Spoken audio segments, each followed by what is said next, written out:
Ох уж этот борщ! Сколько вокруг него разговоров, уж как его только не готовят. Причем каждый уверен в том, что его способ приготовления самый верный и самый уникальный.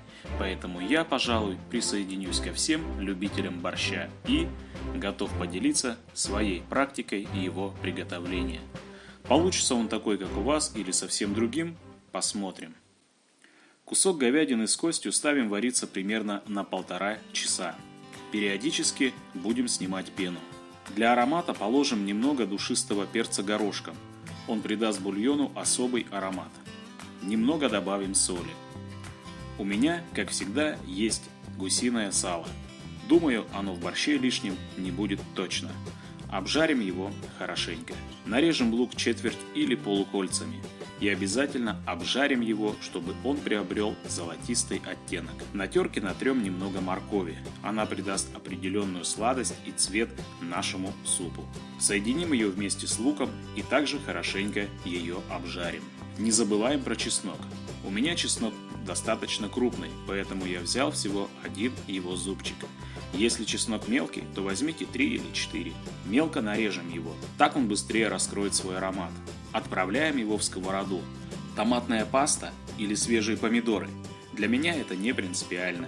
Берите то, что у вас есть. Сегодня я взял именно томатную пасту. Завтра могу взять вообще помидоры в собственном соку. Пережарим ее и добавим немного воды. Пока все тушится, натрем свеклу. Именно этот овощ определит цвет борща. Думаю, что красный цвет все же зависит от сорта свеклы. А тут уж как повезет. Но никак не от уксуса, который почему-то все пытаются добавить для сохранения красного цвета борща. Но это мое мнение. Отправляем свеклу тушиться. Какие использовать приправы? Я беру особую приправу собственного приготовления. Обязательно добавим черного молотого перца. 3-4 штучки лаврового листа. Не забываем заправку посолить. Оставляем ее тушиться минут на 40-45. Для баланса в самом конце я добавляю немного сахара. 1 чайную ложку примерно. Этого будет достаточно. Теперь пришло время картофеля и капусты. Картофель нарезаем небольшими кубиками. Берем капусту. Сколько? Не могу сказать.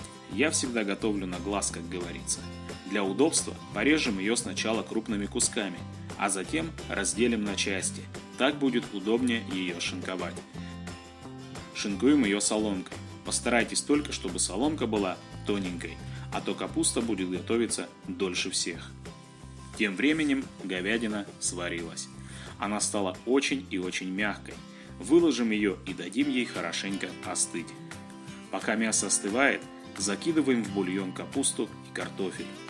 Пусть варятся практически до полной своей готовности. Примерно 20-30 минут. Тем временем займемся мясом. Для начала отделим мясо от костей. Говядину нарезаем небольшими кубиками. Мясо настолько хорошо проварилось, что буквально разваливается на волокна. Зажарка, как говорится, дошла до нужной кондиции.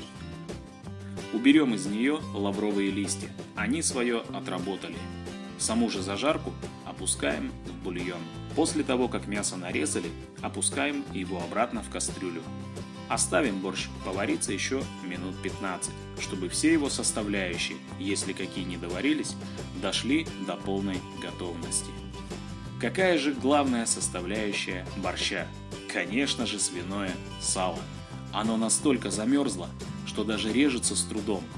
Свежее, молодое, с чесноком и тоненькой мягкой шкуркой. Что может быть лучше? Приглашайте всех к столу. Борщ готов. Вкусный, густой и наваристый. Что еще нужно? Подавайте его горячим и обязательно со сметаной, черным хлебом и свежей зеленью. Неплохо подойдут свежий лучок и помидоры. Если вы еще не знаете, как варить борщ, то, надеюсь, данный рецепт поможет вам в этом.